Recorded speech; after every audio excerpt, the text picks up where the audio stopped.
Yo, what's poppin', people? Cobra Star Green back with you guys with another video. There, look, you guys first time finding my channel, please for your boy hit that subscribe button, also like the video, and it really does help you guys like the video. But yes, today I'm gonna be reviewing the new movie that just came out, and that's called We Looking for the Wolfman. Hey, I said we looking for the Wolfman. You know, the new 2025 Blumhouse movie. This is the first of many from Blumhouse for the year. I'm pretty sure. I don't know, but I'm pretty sure. But this is the first one to come out from Blumhouse in 2025, like I said, called Wolfman. Now, is this movie worth seeing, or should you just wait at home? Well, I'm gonna tell you guys right after this. Go ahead and cue that intro. We got a problem. We got a problem. We got a problem. We got a problem. We got a problem. We got a problem. It's probably you. Yeah. We got a problem. We got a problem. Yeah. We got a problem. We got a problem. Now, go ahead and bring my instrumental music back. Yes, today we're gonna be talking about Wolfman, like I said before the intro. And you know, before I saw this movie, I kind of looked up, you know, who was the producers, you know, who made this film, you know, who was the studio behind all that. And I saw that it was Blumhouse, and I instantly got worried, right? I'm like, man, Blumhouse is just known for just cheaping out. Blumhouse is me in real life. Like, y'all know me, I know I'm really cheap. I'm not gonna lie, I'm not even afraid to admit it. That's how I grew up.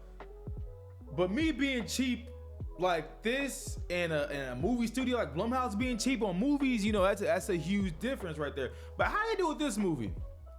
I'll tell you guys, I was kind of excited for this one because of the fact that I think a really great actress is in it. Julia Garner, you know, was attached to this. So I'm like, okay, I'm gonna give this movie a chance. And even Christopher Abbott, you know, I'm like, they're both really, you know, decent to good actors. So how will this one fare? I'm gonna tell you guys off rip. This one ain't it, y'all. I'm not even afraid to admit it. I wrote down my comment card last night. Oh yeah, like I'm gonna tell you guys right now.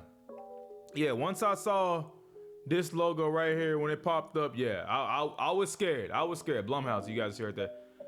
But yeah, this one ain't it, y'all. I usually don't get my ratings stuff out the way like that, but I was highly disappointed in this one, right? And it's because there's a lot of things that just fall flat in this movie. Like, a lot of things. I think the best thing going for this movie is Christopher Abbott. You know, Christopher Abbott and his daughter, Ginger. It's Blake and his daughter's name is Ginger in the movie. Let me show you guys. So here's Blake. Oh shoot, it popped up. Here's Blake right here, played by Christopher Abbott, and then you have his daughter. I'm about to show you right here.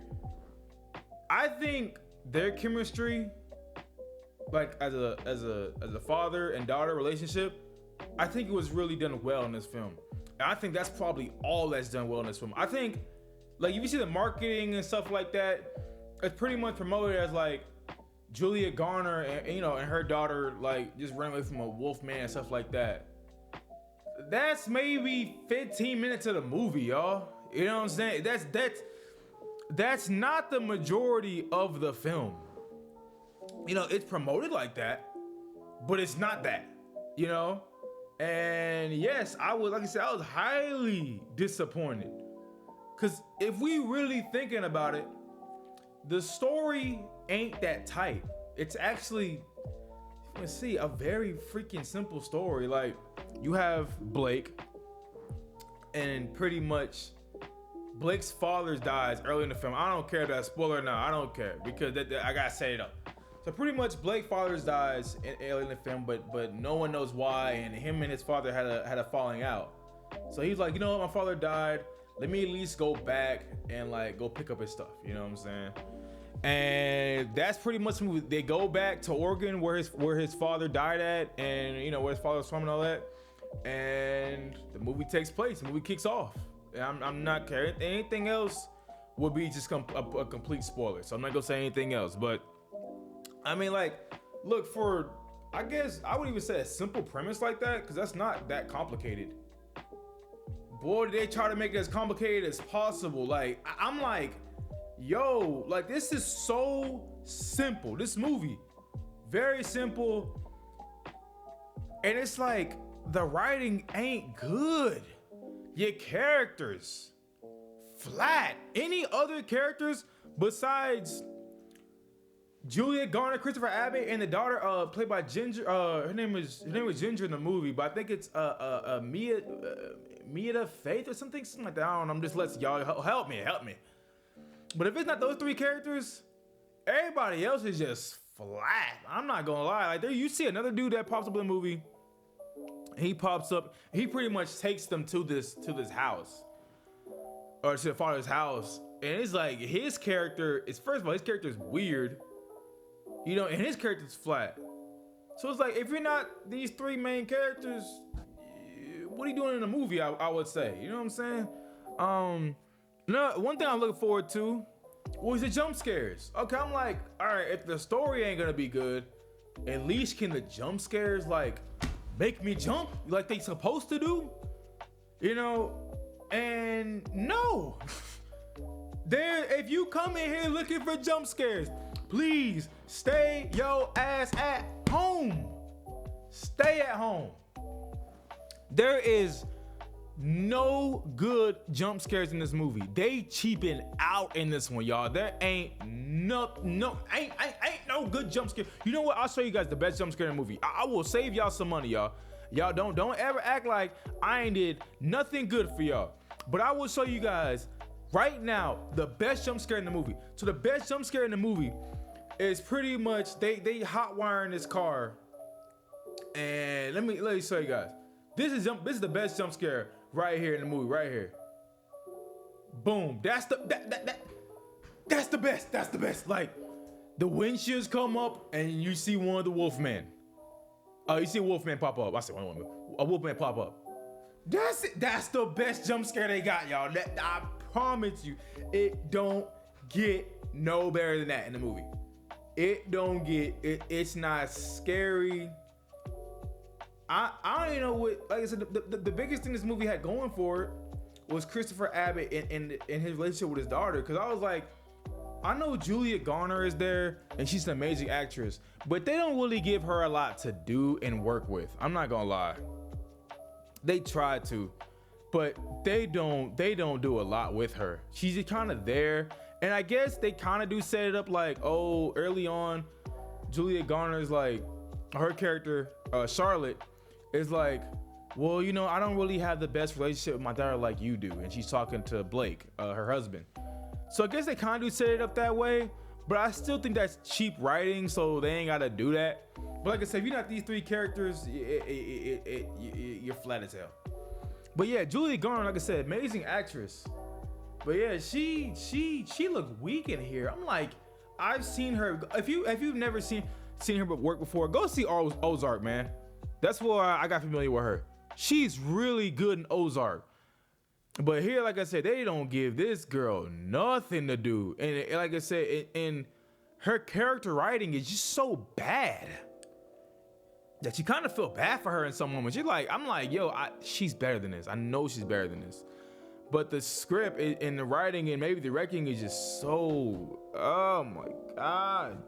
I think the last thing we'll talk about, because this ain't gonna be a long review. This don't need to be a long review. I don't need to make this review no longer than it needs to be. With a Blumhouse movie, look, they gonna cheap out on the effects. You know, I think the best thing when it came to the effects was the body horror, because there's some stuff that happens in the movie where a guy is slowly changing into Wolfman, and you know. And I thought those scenes looked cool because like they show his arm and his arm, like it looked nasty. I ain't gonna lie, it looked nasty. But he's like chewing on his arm and stuff. And I was like, and they show his arm really well in good detail. And I'm like, okay, that looks good. That's some really good effects. But past that, everything else kind of just looks cheap. Like there's a point where it's like I said, you see it from kind of the Wolfman's perspective. And you see what he's seeing, right? You see his POV. And I'm like, Blumhouse, y'all can't make this effect look any better? Like Blum, why are we cheaping it out? You know what? I'm about to look it up. What was the goddamn budget on the movie? I gotta look this up. But budget was $25 million? What? Who stole his money? Bro, who stole the money, bro? Somebody stole that money. I promise you'll watch this movie and you're not going to see 20. Oh, that's what I'm talking about from his POV. That's the POV. But you're not going to see 25. I don't see 25 million in this movie. I see 10 million in the movie. Like, and that's maybe 10 million in the movie. But the effects here just look cheap. It just bothered me, y'all. It very much bothered me. Let me get my rating and get up out of here. Look, if y'all expecting a really good movie, or even at that, just like a really good horror movie, you get neither one of them. I don't know. This movie's rated R. I didn't know it was rated R. It don't need to be rated R. I ain't gonna lie. Y'all need to do PG-13 so y'all can get more of an audience in there. But the writing isn't good. The effects are cheap, and for a horror movie, especially being that I just seen rated R, why was this rated R, yo? Why? What thing in here made this movie rated R? I don't see it at all.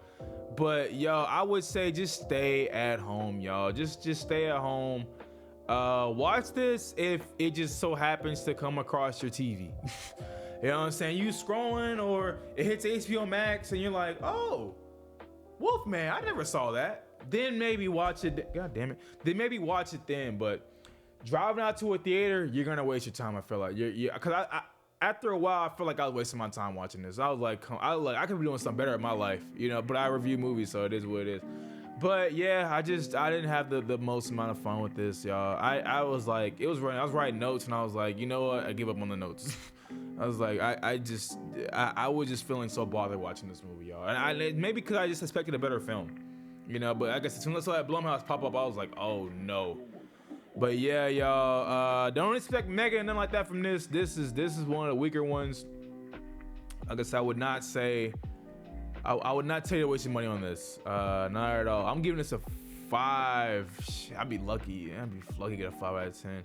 Cause I thought the chemistry was really done well with Christopher Abbott and his daughter with Ginger. So I thought those moments are really good. But if it wasn't for that, I just don't think anything else was here, honestly.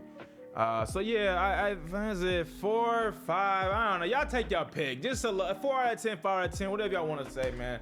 Y'all give it. Look, y'all first time finding my channel, hit that subscribe button. Also, that video. Tell me your thoughts, complaints, criticism, stuff like that down below.